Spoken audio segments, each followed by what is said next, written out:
sio wewe. Sasa bibi akawa amepatwa na mshangao, sio mimi kivipi? Nitoke niende wapi? Kwa nini? Akawa anakemea, toka, umetumwa na shetani, toka. Anamfukuza yule bibi, akamfukuza kwa nguvu zake zote.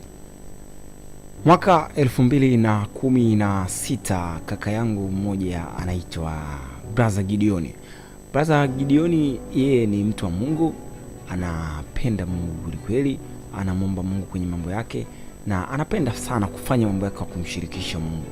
Alimwomba Mungu kwa swala la kumpatia mwanamke na aliomba sana, alitia bidii na akimsihi Mungu amuonyeshe mke sahihi ambaye pazangu atampata Gideoni. Na kwa kile alichokiomba, na kumbuka vijana kwa upande wa nyumbani, kwa upande wa dini yetu, kwa upande wa maisha ya kirokole, kulikuwa kuna utaratibu kanisani. Utaratibu ulikuwa ikifika mwezi fulani au tarehe fulani, ulikuwa mnaenda kwenye semina za vijana, makongamano ya vijana. Sasa mwezi unaofuata kulikuwa kuna semina, kongamano kubwa la vijana, na semina hiyo ilikuwa inahusisha pia maombi. Kwa hiyo mlikuwa mnaenda, mnaishi huko kuanzia siku ya Ijumaa mpaka siku ya Jumapili, na kaa huko takriban siku 3. Sasa kuelekea semina hiyo, Mungu alimuonyesha kaka yangu Gideoni, akamuonyesha kwamba umeniomba sana kuhusiana na swala kumpata mwenza wako wa maisha. Mungu akamwelezea kwa mujibu wa kaka yangu kwamba nenda kwenye hayo maombi, jiandae vizuri, uko unakwenda kumjua mke wako ambaye utaishi naye kwenye ndoa siku zako za maisha yako. Na akafurahi, akashangilia. Na maelekezo ambaye alipewa maelekezo ya kwamba siku unaenda, ukifika kanisani, mtu atakaye kupokea akiwa wa kwanza, atakaye kukarimu akiwa wa kwanza kabisa, huyo ndio atakuwa mke wako wa ndoa. Na maelekezo akayakipu vizuri kabisa Brother Gideoni.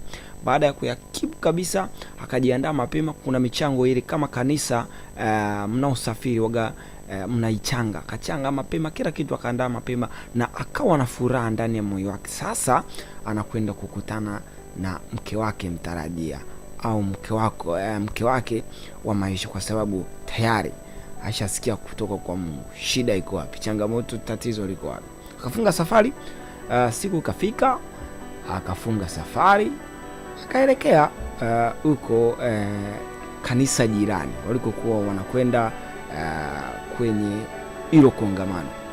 Alipofika sehemu ya kongamano, kulikuwa kuna, unajua kwenye haya makanisa ya kwetu kuna watu ambao wanakuwa wanapokea wageni, ushers. Kanisa wenyeji waga wanaandaa watu watakaopokea vijana kwenye siku au tarehe husika. Na moja kati ya watu ambao walikuwa wameandaliwa ni bibi mmoja anaitwa Bibi Sara. Bibi Sara ameandaliwa na amefika siku ya Ijumaa mapema kabisa kuwapokea vijana ambao watakuwa wanafika hapo kanisani. Sasa unajua makongamano ya siku za nyuma kidogo, vijana walikuwa wanasafiri na baisikeli kutoka sehemu moja kwenda sehemu nyingine. Akaandaa baisikeli yake Brother Gideoni. Alipomaliza kuandaa baisikeli yake, akasafiri kuelekea huko kwenye kongamano. Anafika tu, kanisa lilikuwa Kilimani hivi. Alipofika tu, yuko anapandisha, anatokwa na jasho. Bibi Sara akamuona kijana anatokea, akasema kijana atakuwa ametokea mbali, amechoka.